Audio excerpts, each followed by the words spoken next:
So over the next kind of 40 to 45 minutes, I'm going to share some information about the things that you might want to think about while deciding whether or not that could be the right move for you and your career, as well as what a journey into consulting might look like as well.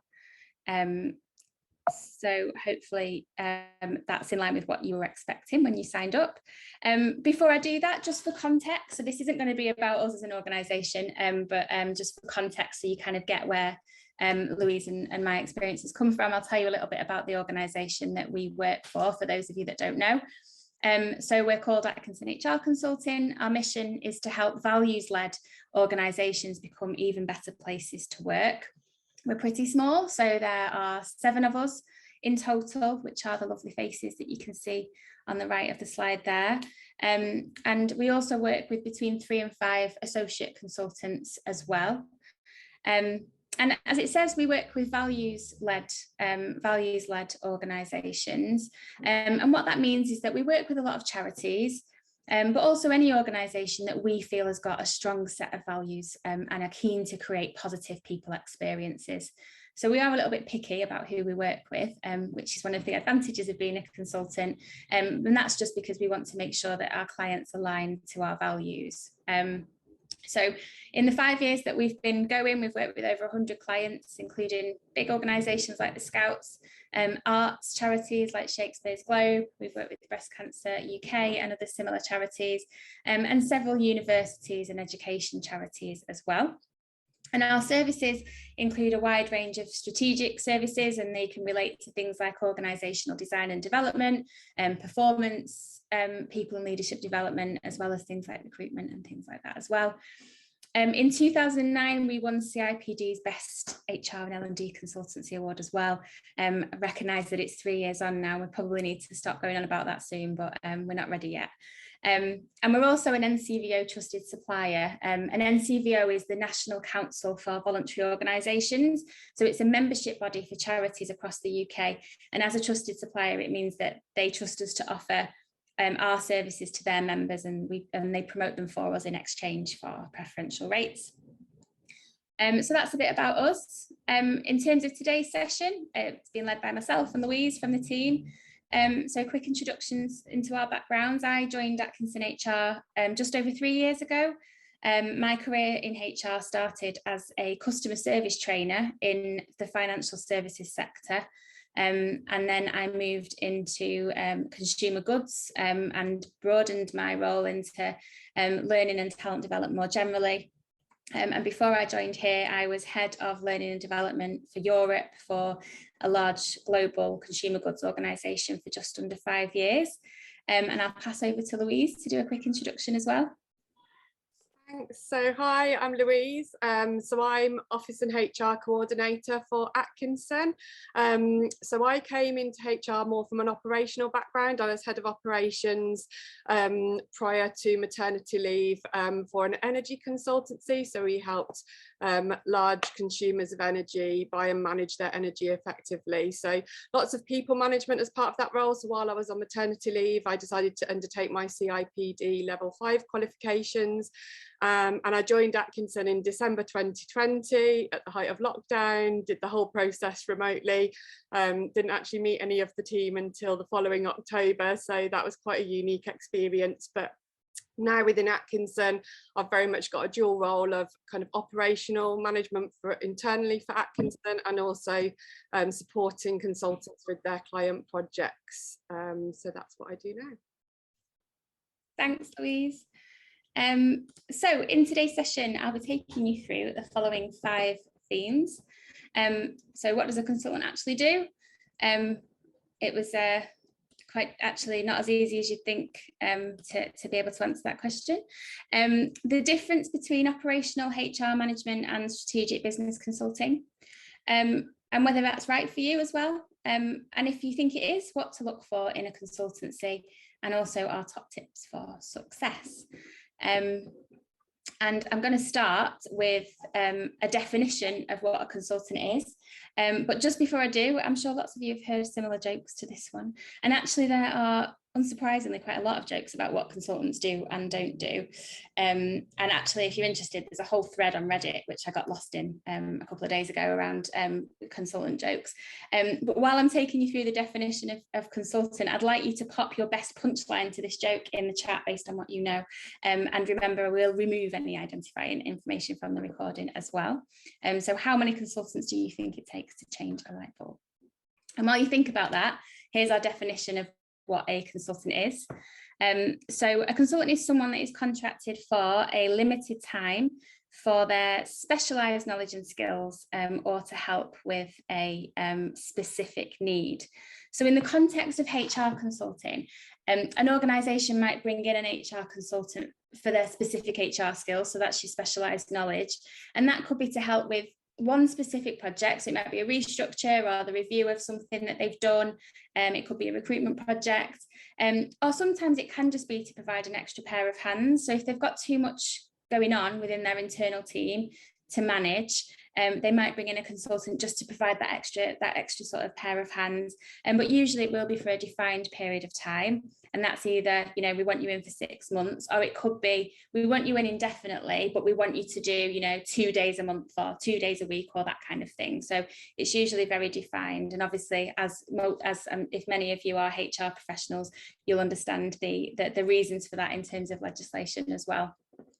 And a key thing that we'll be exploring today as well is that can be as an employee. So you might be an employee of an organisation like Louise and I are, or you might be a self-employed service provider. So you might have also heard of that referred to as a freelance consultant, or something like that. In terms of, I'm very disappointed that I didn't get any answers to my light bulb joke. But as I said, there are loads of different punchlines to this, and some of them are quite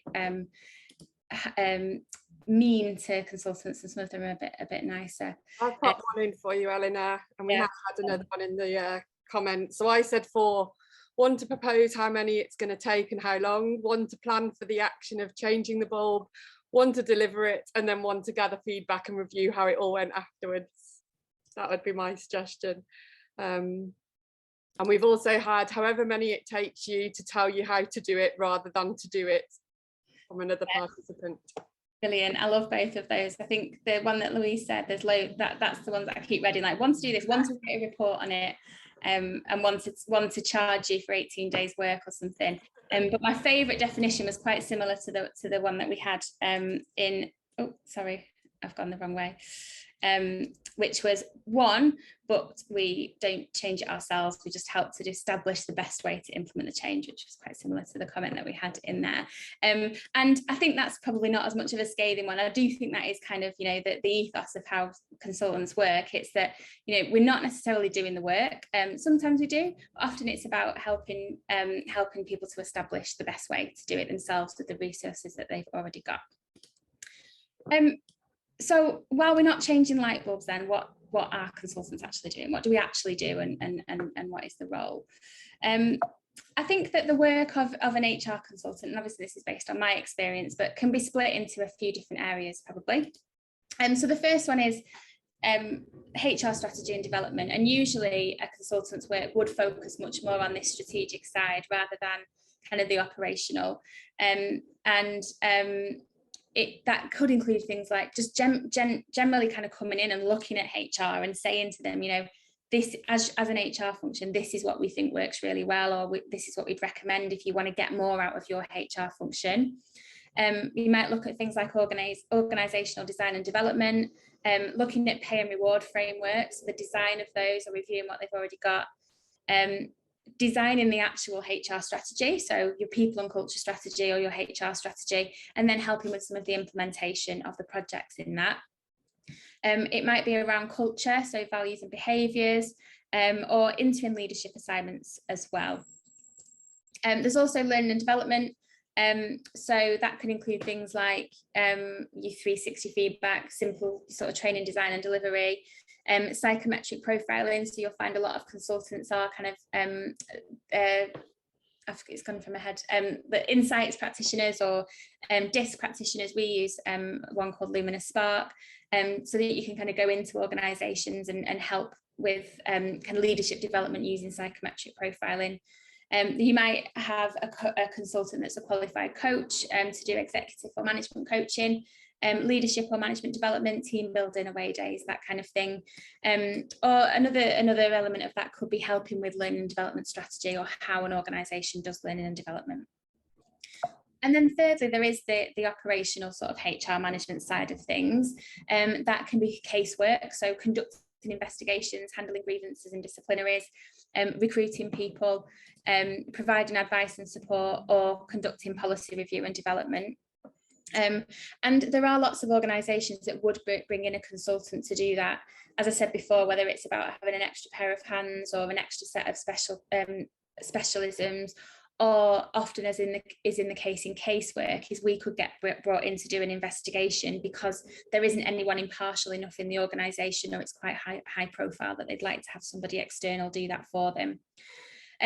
We'll come to this later in terms of what to look out for, but one thing that's really important to think about if you are considering going to work with a consultancy is that there are some consultancies that are very much on the strategy side, and there are some consultants that only do kind of the HR management and operational side.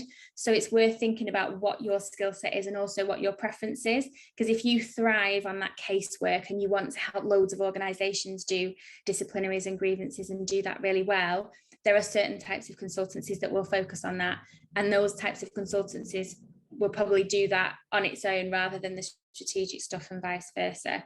In terms of us, we do a little bit of all of it, but we do tend to focus more on the sort of strategy and development side, although we do some casework and recruitment as well. I thought it might be useful to give you a couple of examples of some of the projects that in kind of the work that we've done with clients. Again, just because that's what we know, and to sort of give you an idea of what you know, it's probably quite similar across different consultancies as well, of what you might do. So this first example is a client that I took on quite early on in my consulting career. The initial brief was that they just wanted some help to recruit a new CEO, but it became apparent quite quickly that a significant culture change was needed, so they decided to keep us on. We began with that CEO recruitment, but then we also helped them to implement a 3-year people and culture plan. We led the restructure of the senior leadership team with the new CEO. We implemented new, because behaviour was such an issue, we implemented new employee handbooks and people policies. We looked at an inclusion strategy and a wellbeing strategy, worked with the staff to design a values and behaviours framework, completely overhauled the way that they recruited and selected people and their employer brand, introduced new performance conversation toolkits, implemented a new pay and reward framework to help them attract better talent and reward their staff more competitively. We've supported with annual engagement surveys, actually also helped them to achieve a 45% increase in their overall results in 1 year, which was great. We've also we brought in a HR coordinator with them, and we've coached that HR coordinator to help them be able to lead some of this stuff when we step back. And we've also been mentoring the CEO because it's their first CEO role. But then also on the operational side, we've supported lots of ER cases, including a tribunal as well. So lots of meaty things that kind of span across that developmental strategic side as well as the operational. Another example is a large national charity, much bigger, already had an established HR team, much more effective in terms of how their HR worked. And although we've had a relationship with this client over a long time, 4 years, which is a long time for us, we've kind of dropped in and out of that relationship. So whereas the other one is an ongoing, continuous thing, we kind of go in every so often to do a specific project with this client. So for example, they brought us in for a few months to help them implement their plan to achieve investors in people. We've done some training sessions, which obviously could just be half a day. We've supported the planning and delivery of their annual leadership team conference. We'll do their 360 feedback. We've then been in to do a restructure with them and helping them to implement hybrid working principles once COVID was sort of the back end of COVID. So with that situation, we'll go in for a few weeks or months or even a day and then come out again. So we don't really have much to do with them in between. So that kind of gives the sort of the spectrum of both types of relationships that you could have. And then obviously there's also the clients where we literally just go in for a very short period of time and we may never work with them again. So the next thing that I wanted to talk about is that difference between operational HR management and strategic consulting. And I'm keen to get your views on this too. So if you are happy to, then feel free to share in the chat what those things mean to you. So what does operational HR management look like to you versus strategic consulting? What might the differences be? I'm sure that you'll have noticed in those examples that I've given that a lot of the kind of the work of a consultant is actually a blend of both of those things. So a blend of strategic consulting and HR management as well. And that's unavoidable really, because both those things work hand in hand with each other and are equally important, even though they are a little bit different to each other. So as I said, it might mean different things to different people, and please do share if that's the case. But for me, operational HR is very much about making sure the day-to-day stuff that needs to be done to meet the needs of your employees is done. While strategic HR management is thinking more about those long-term outcomes, so that your company can reach its strategic goals through its people. So obviously it's HR, so it's how do we get people to work in the organisation to help us meet our goals now and in the future. And you can't really have one without the other. So in reality, if you're currently in in-house HR or L&D roles, the likelihood is you're switching between the two on a daily basis. So you're thinking about how can I work to develop this for the future, but also what's needed now. And that's why, it's such it's a very big hat to wear as an HR person. And I can see there's a couple of things in the chat there as well. So operational HR supporting with the day-to-day running, people issues, ER support, bigger picture and problem solving. So yeah, absolutely, I would agree with that. And another comment there is every day on the ground versus the guiding and supporting overall. And I think that's absolutely right, because that guiding and support means that they're more set up to be able to do it themselves in the future. So it comes back to the light bulb analogy. So operational HR management is usually highly visible. So your employees will know that you're doing it because they'll see it. And it might include things like your recruiting, your induction, your onboarding, as someone said, the things like ER cases, managing pay issues, leave requests, organising training, health and safety, developing activities, so your social, your wellbeing, your engagement activities for your current client employees, attending your operational meetings, and also keeping up to date with employment law. Your strategic, probably a bit less visible to employees, certainly now anyway, and as you're working on it. And that might include implementing talent attraction programs. It might be upskilling, providing that guidance and support to help make managers more successful.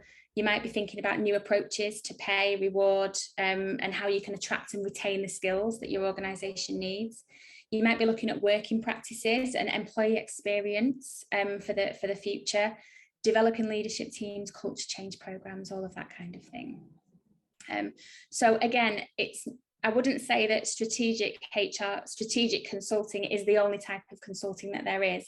There is not one of them is not better than the other, and one of them is not more important than the other. They're both equally important. And I think one of the things that Louise and I have found in working for our organisation is that often people have a preference, and if your preference is actually I really love the operational stuff, that's my strength, you can still absolutely progress your career in that way. And it's just making sure that when you look into what type of consulting you want to do, that you really understand what that organisation does, and that you work for one where your strengths will align, to either one that does everything or one that's very focused on that area. Which brings me to, is consulting right for me or for you? Now that you know a little bit more about what a consultant might do or not do.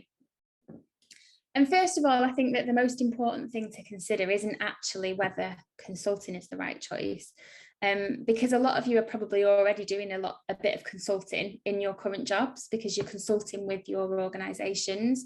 But it's more about whether you want to consider consulting as an employee externally, or if you prefer to be self-employed. And I think there are benefits to both, and it depends on preference, and I've listed a few of those here.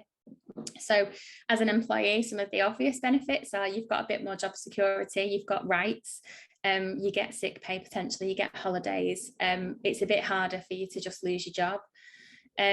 Even if you're not doing client work, you're still paid, so you'll be paid a salary, which means if you're on holiday or you're doing some research or something like that, you'll still get your pay at the end of the month. Annual leave and benefits. You've got colleagues, you've potentially got access to mentors and coaching. If you work for an organisation, it's more likely that you're going to get access to training, development, career progression. You'll be provided with work to suit your skills. So somebody will give you work rather than you having to go out and find it yourself. You'll usually get equipment, so you'll get a laptop, a phone, and support. And also you've got your operational support as well, so admin, finance, HR. And that's one of the things that I think, particularly when I started out, our organisation was very new and there was just 3 of us, and the IT issues that we'd have at the beginning, and there was no one you could ring to say, you know, I've just spilt a cup of coffee over my laptop. It's like, well, you've got to buy a new one on Amazon. You know, it's quite stressful actually. But obviously, as you work for a more established organisation, those things are sorted out for you.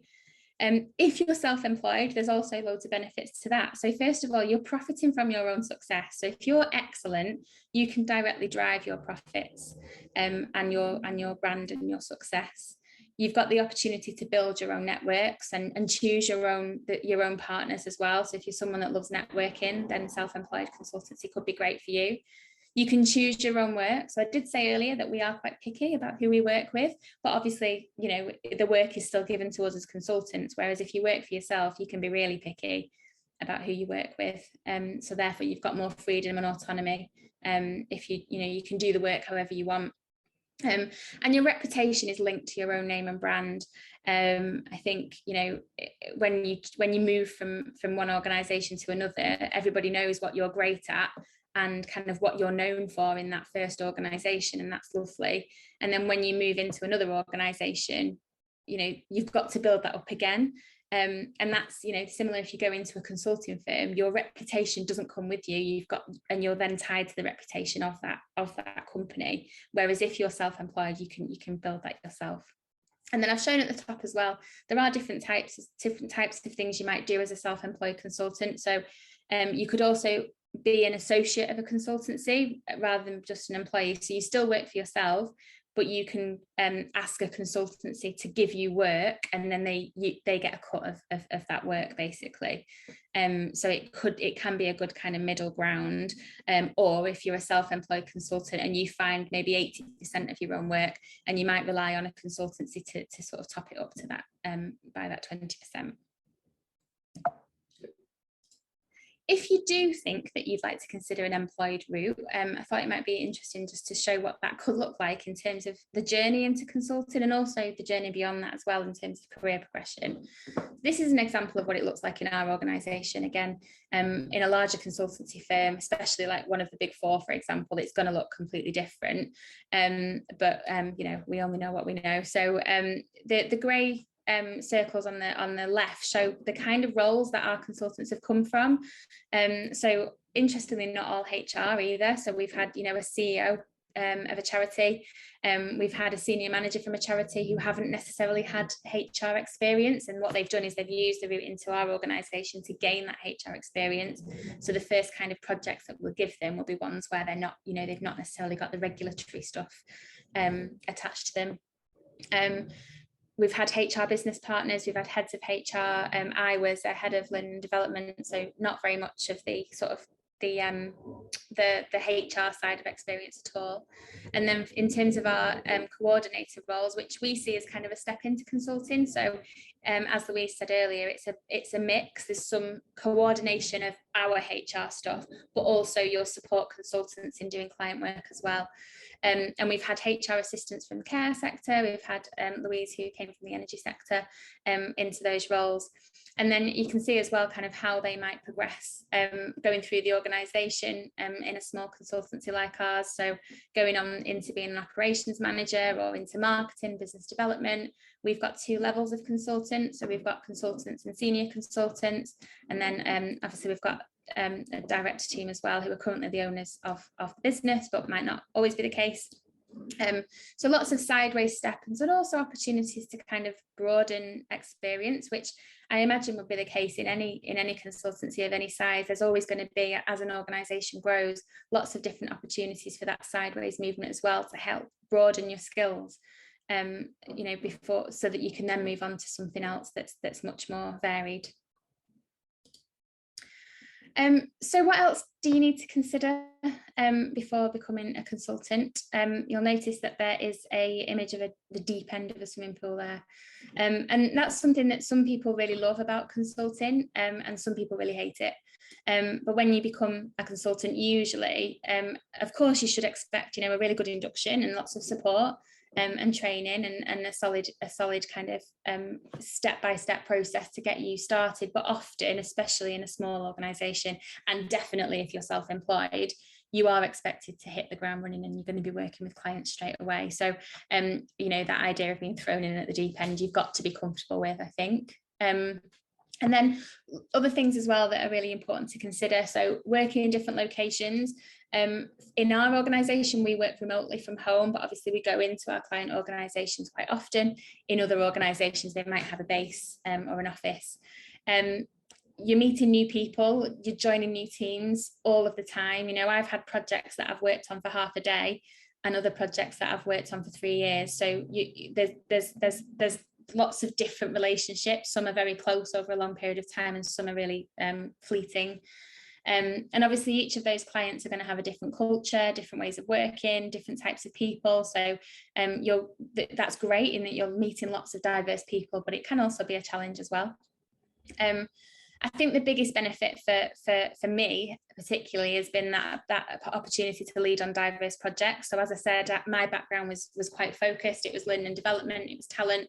And I, you know, within a year had worked on organisational restructures.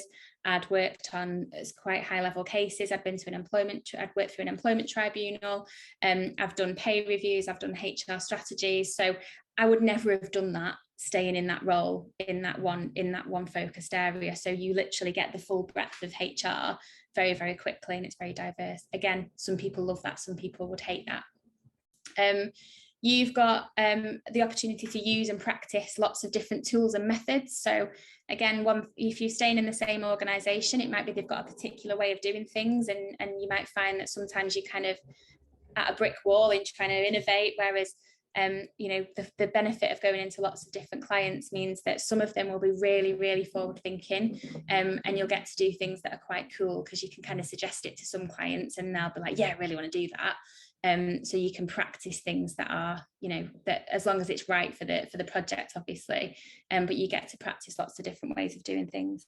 Also, again, if you're in the same organisation, you're probably not going to be able to do a HR strategy every day, because that would suggest there's something wrong with them. But if you're going into lots of different organisations, you could be doing that and refining it and doing it slightly differently each time. Really high levels of accountability and flexibility. So you account manage your own clients. You decide how you do the work with them, and then there's flexibility in how you work, but also in, you know, from a work-life balance point of view, it is a bit less 9 to 5, and you can, you know, as long as you are. So for example, with us, we're targeted on client days. So as long as we do a certain amount of client days work in a month, then it doesn't matter what time of the day we're doing them, or, you know, where we're doing it from.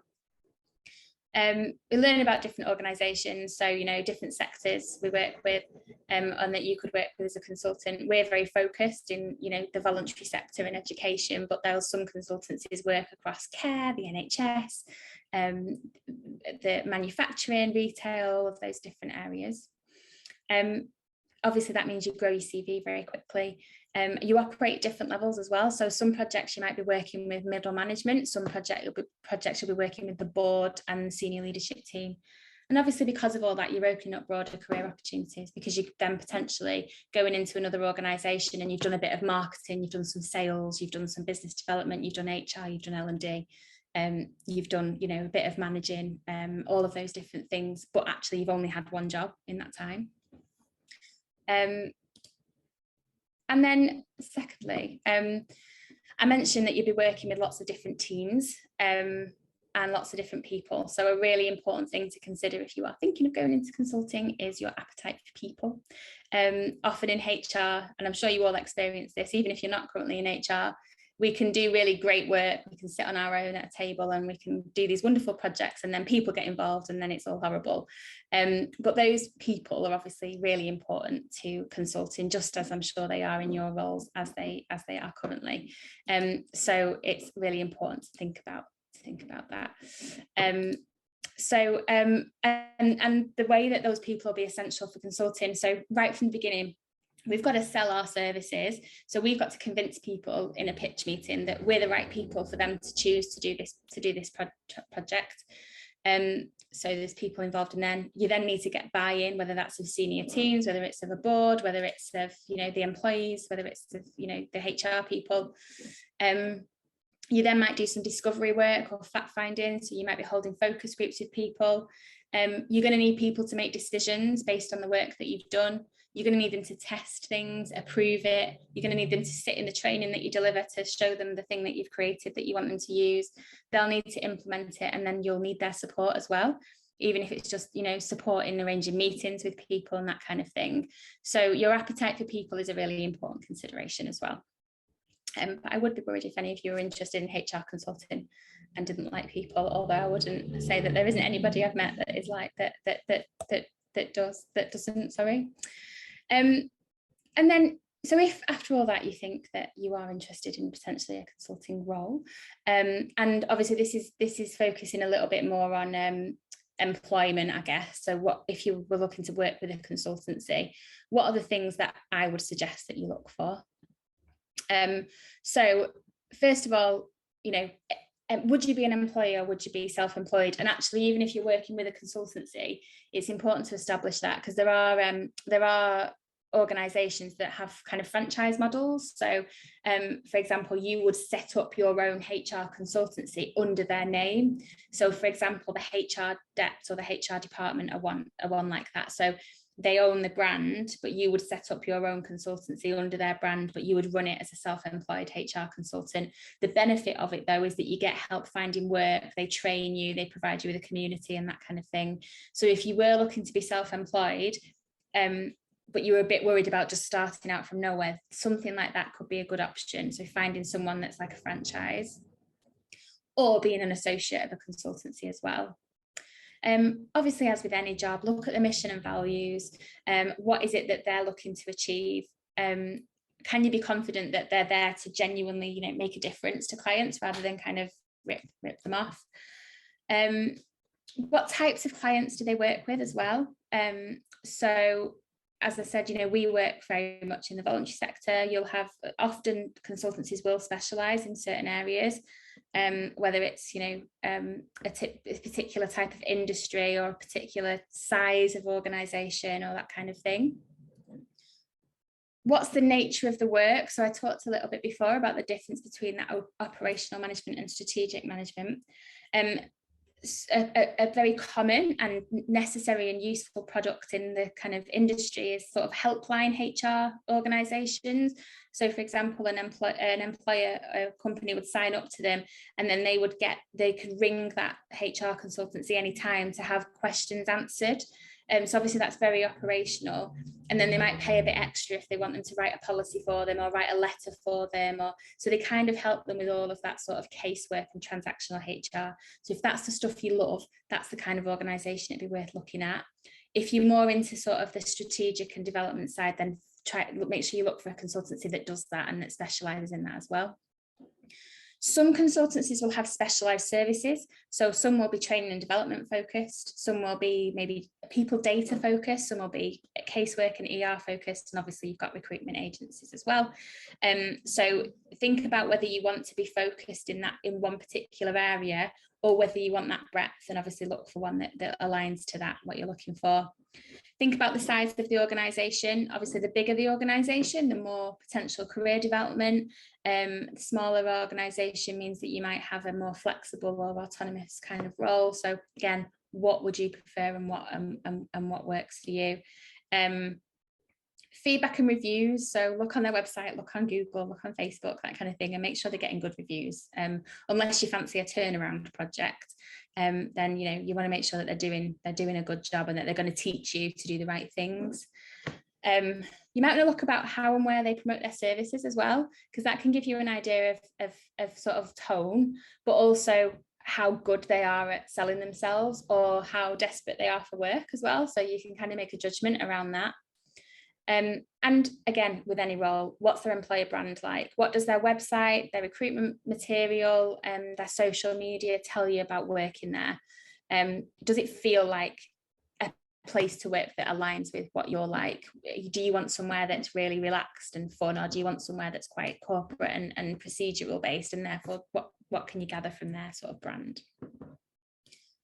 And what questions to ask as well. So questions are really important when you're thinking about going for an employed consultancy role.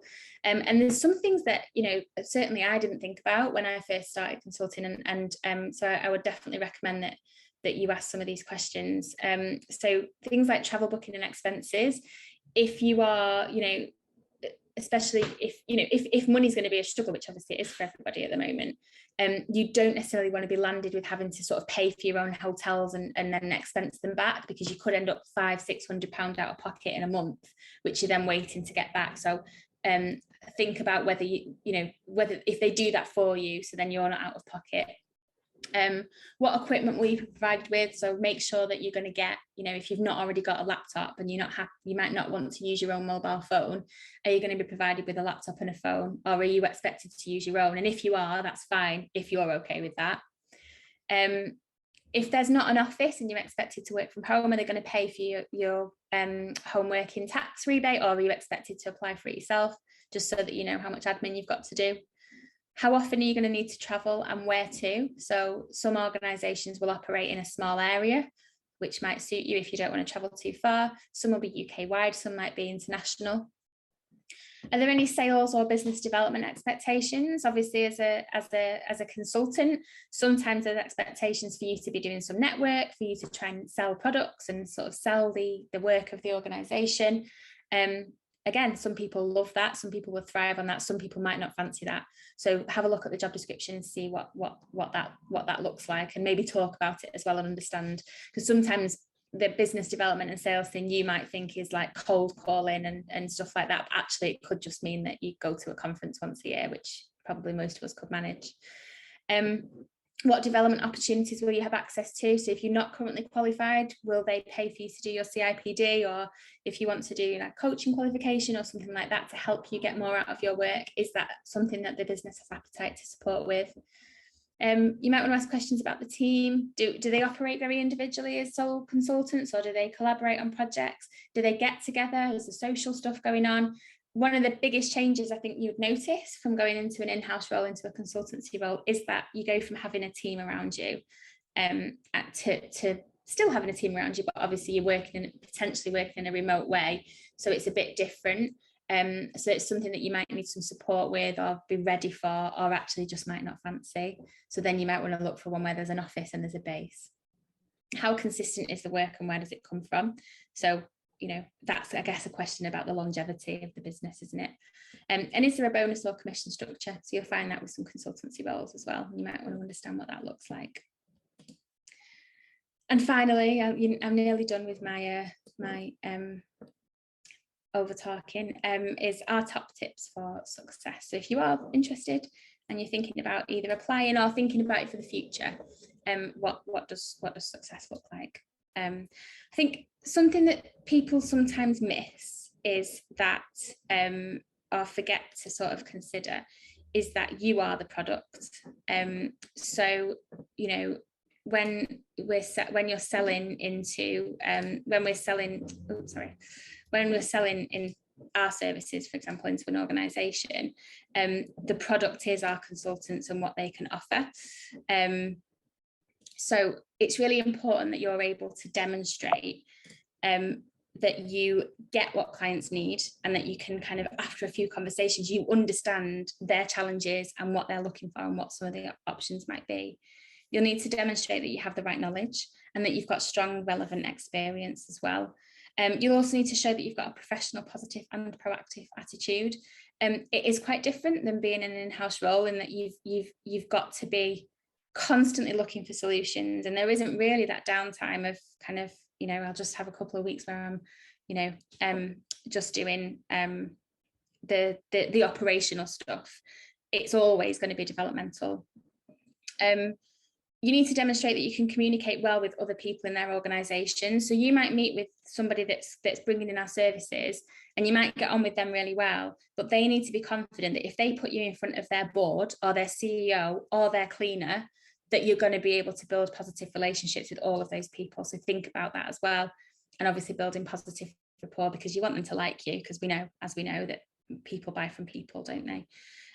So think about that, because I think that's really important, that you understand that you're the product, and you've got to be confident in selling yourself as a product, or that an organisation can sell you as a product on your behalf.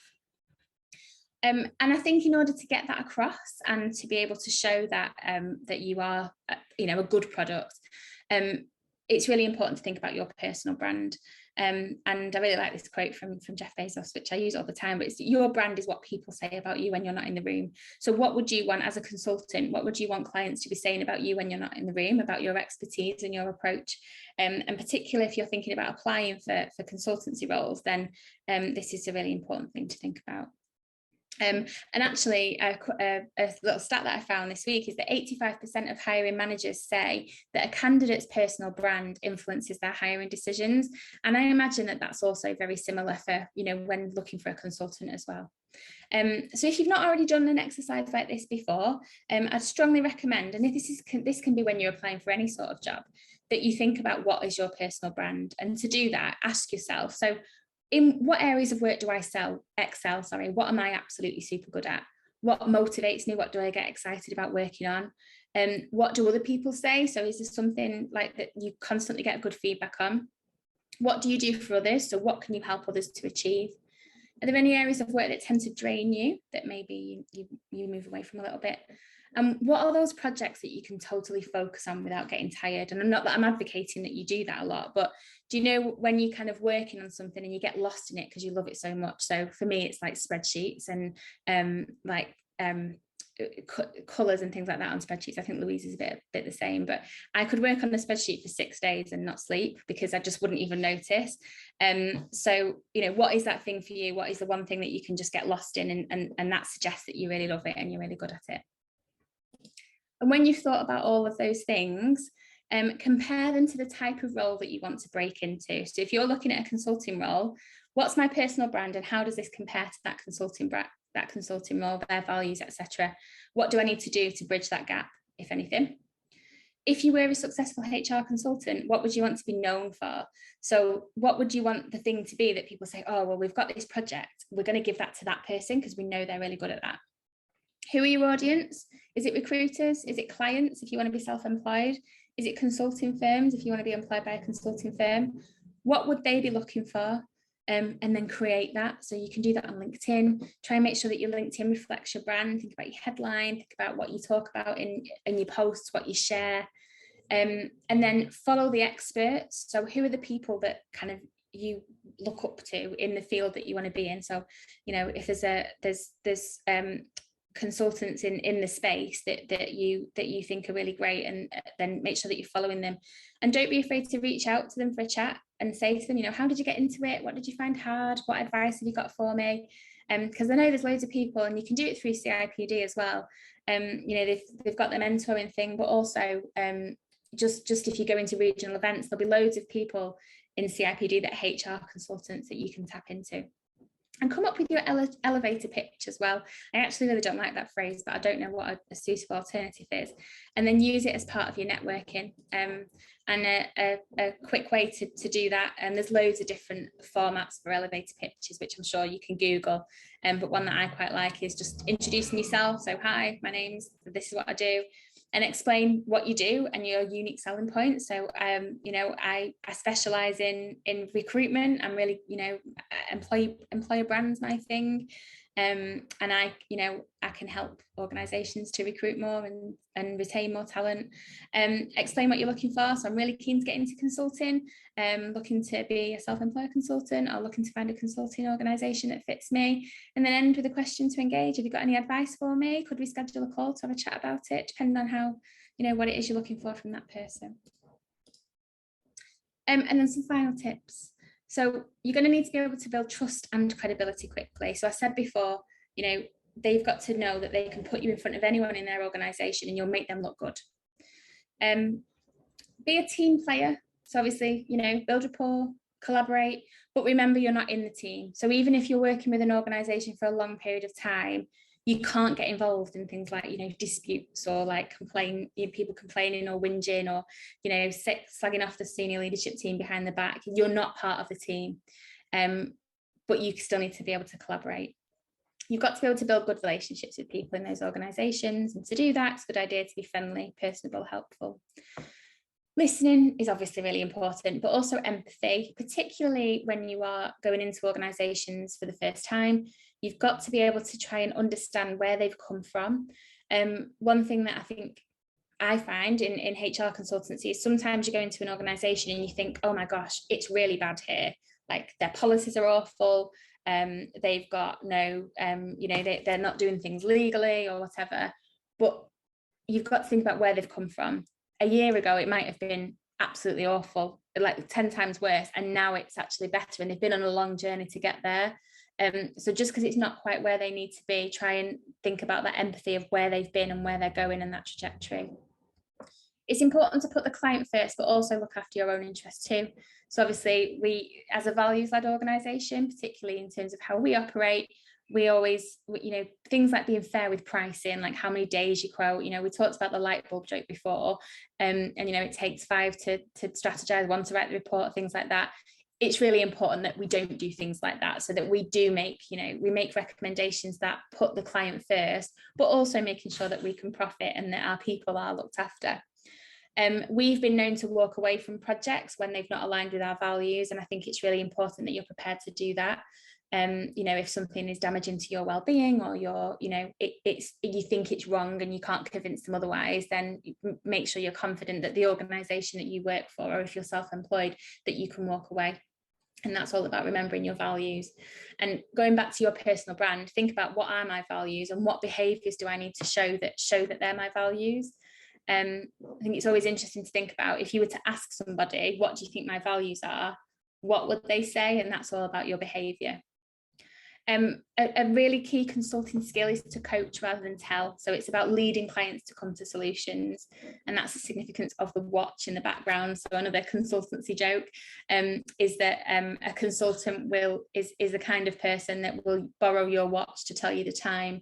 And I think that, you know, that's obviously a little bit of a dig at consultants, but actually it's true in that we want to help them come to solutions that they've already got. They might need our expertise and our capacity and our skills, but it's about, you know, we don't want to go in and say, this is all terrible and you need to do this. It's about that kind of convincing them to do it themselves and to help them with it. Sharpen your written and visual communication skills. So as a consultant, you'll need to write reports, you'll need to do presentations, you might need to do like a bit of social media stuff as well.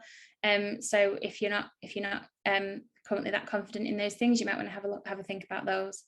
And I think lastly, because I recognise I've talked through a lot of things that, you know, you need to be able to do all of this, is to check on an imposter syndrome, because it sounds like it's a lot and it's a big role and it's very different than being in-house, and in many ways it is, but that doesn't mean that, you know, it's not easy to be capable of doing it, because, you know, if you are a good HR person or a good manager or a good learning and development person, then you can be a good external consultant as well. And if there are any of those niggly voices on your shoulder that are telling you that this isn't for you, then obviously that might be correct if it's not quite in line with what you want to do. But don't be put off by, you know, things like the level or seniority or things like that. Because there will be a route in terms of getting there, even if it's not right now. I'll send around the slides in case anybody wants them through Eventbrite. But in case anyone's interested in kind of further reading or resources, I've just listed a few books here that I think are really useful for a first-time consultant, which you might want to have a look at, and very much around kind of that strategic HR consulting, and sort of coaching leaders and that kind of thing. But I will stop going on now, and I will give an opportunity for you to ask any questions. So if you've got any questions or comments or thoughts or anything like that you want to pop in the chat, please do, and Louise will pick them up in a second. While you're doing that, obviously I'm sure the cynics of you will have recognised that we're hiring. Obviously I hope that's still been helpful to you if you're thinking about looking at being a self-employed consultant, or if you've already got a consulting job in mind that's with another organisation. Hopefully this has been helpful and has given you some food for thought about what to look for and what you might need to do. If you've not and you're interested in thinking about what it might be like to work with us, we're looking for people and development consultant, also a HR coordinator and associate consultants as well. If you are interested, you can follow us on LinkedIn or have a look at our website. We're also doing a Q&A next Wednesday at 1 o'clock, so all of our staff members will join that, and there'll be an opportunity to ask us specific questions about working in our organisation as well. So do reach out to us if you want to if you want to do that. If you've signed up via Eventbrite, it's on the same page. There's a question here around how did I find the transition from an in-house role to consulting, and what was the biggest challenge personally? So I'll answer it first, and then Lou, if you want to add. So for me, I worked for a very, very big organisation with a really big HR and learning and development team. So it was a strange transition.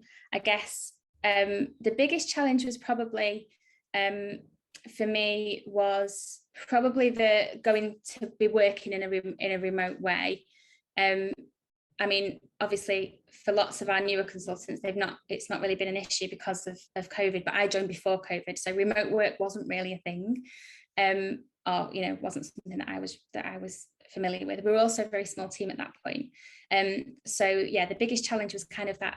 I'd say isolation, but it wasn't that bad. We did spend lots of time together as a team, but I guess adjusting to that, I also think that another challenge was also juggling as well. So juggling lots of different projects at the same time. However, there was a lot of that in my previous role as well. So yeah, hopefully that's answered that question. Lou, is there anything that you want to add? No, not really. I mean, I came from sort of 14 years in a consultancy. So the consultancy side of it for me was actually the thing I was most familiar with, and client relationship management. And a lot of those things have been really transferable. Obviously for me working more directly in the HR environment has been the newer thing. And definitely joining during lockdown, like I mentioned earlier, it was quite a long time before I met anybody in person. So I think specific to me within this role at the time I joined, that was probably my biggest challenge initially. So yeah, similar to Eleanor, but obviously within a different context. There's another question here, Eleanor, just asking, how do you find your first clients? So for example, using LinkedIn, how do you get the initial buy-in? Do you use social media? Thanks, Lou. So obviously it's a little bit different for us being employed consultants in that our work kind of gets found as a collective effort by the whole organisation. I think there's a mixture of things. First of all, it's our network. So the person that actually set up our organisation has a very strong network in the voluntary sector. So first of all, a lot of our clients came from them, which is obviously a position that I recognise not everybody's in. Then from there, obviously, word of mouth. So they had good experiences. They shared that with people within that sector. So we got a lot of work that way. We're also on a few websites where people submit tendering invites. So the one of them that we're on is called Consultants for Good, which is very much a voluntary sector space. So basically, charities will put projects on there and say, we're looking for a consultant to do this, and then you bid for it. So we've got to have really strong proposals that set out, this is the similar work we've done in the past, this is our team, this is our experience. And then sometimes from that proposal, we'll get the work, sometimes we'll interview and go from there, and we have to kind of convince them in person that we're the right people. We do use social media as well, but we don't use social media to sell. We just kind of use it to build a brand and build up that we try and talk about relevant topics, and we share resources. So we're trying to get people to see, oh, this is what they're talking about. They kind of know this, and therefore we're in people's minds sort of when they come to buy, if that makes sense. So yeah, lots of different ways. I think network is a big thing, and then kind of word of mouth and feedback.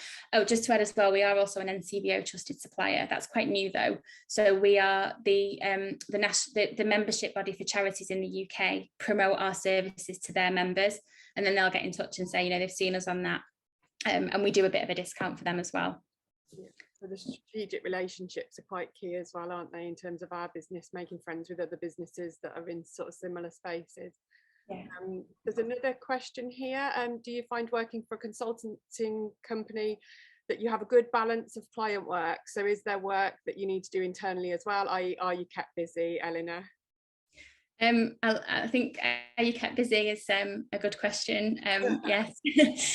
So yeah, I think we have a really good balance. So I think the first step is we try and match projects to skills.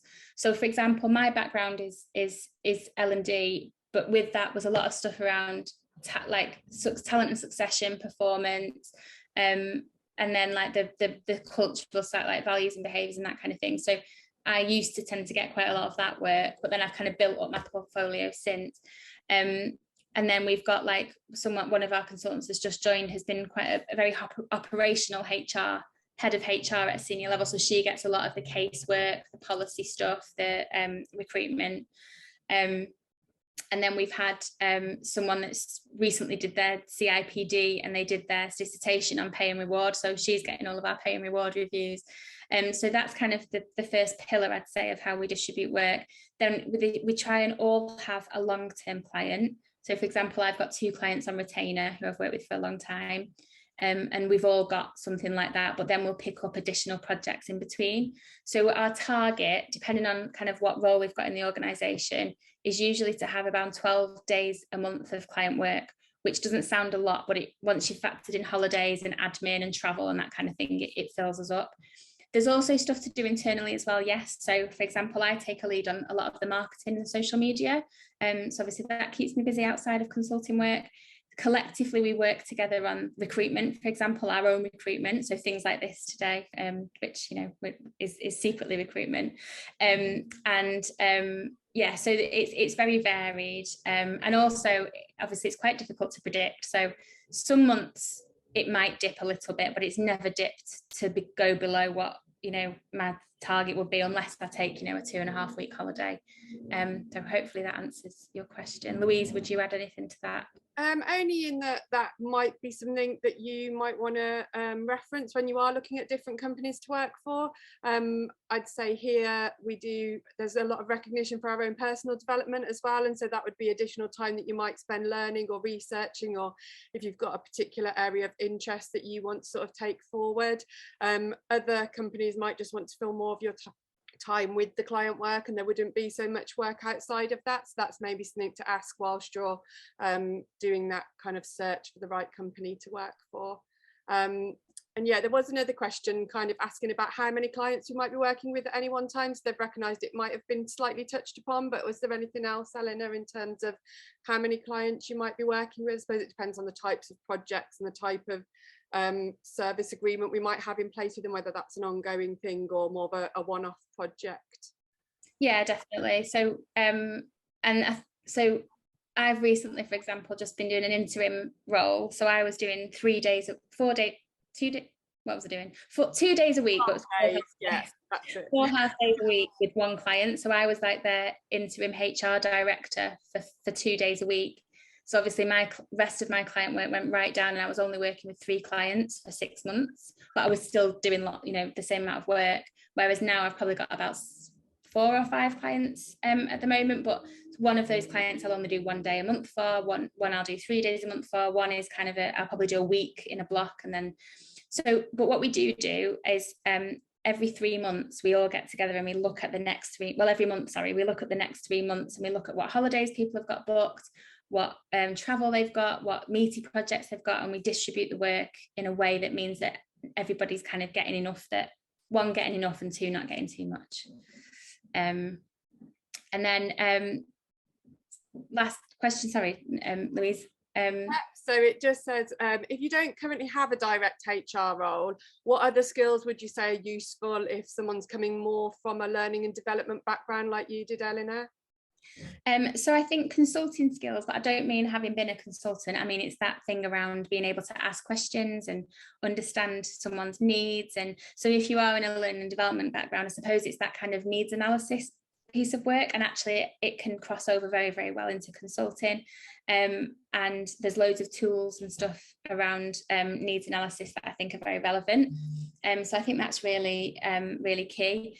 I think from a learning and development point, the just generally what that brings is really relevant. So often when you're designing training or designing development opportunities, you're designing training on things that you don't do. So those who can't do teach and all that, but you'll be training on things like maybe on finance stuff, or on like performance stuff, or on management things. So you're researching all of that, even if you're not doing it in your role. So I think being able to sell that, and the fact that you can do that research and then deliver it in a really positive way, I think being able to build training materials, resources, guides is really important, and a big and an important skill that it would be important to get across. The relationship side of things, presenting. So I think it's all really relevant. I think everything that you do in a learning and development role is super relevant.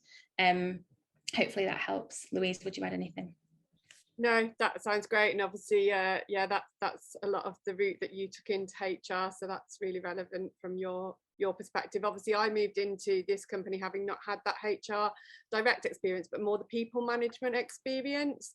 And I guess anywhere where you've been kind of identifying the needs of others, trying to deliver services that have an impact and add value to what that person is doing in their role or in their experience.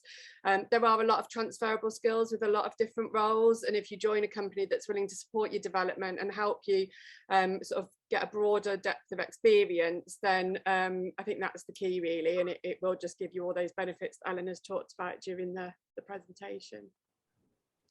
I think that's all the questions for now, but yeah, plenty of comments saying thank you, Eleanor, and that it's been really really informative and helpful. So we hope that's been a good experience for everybody.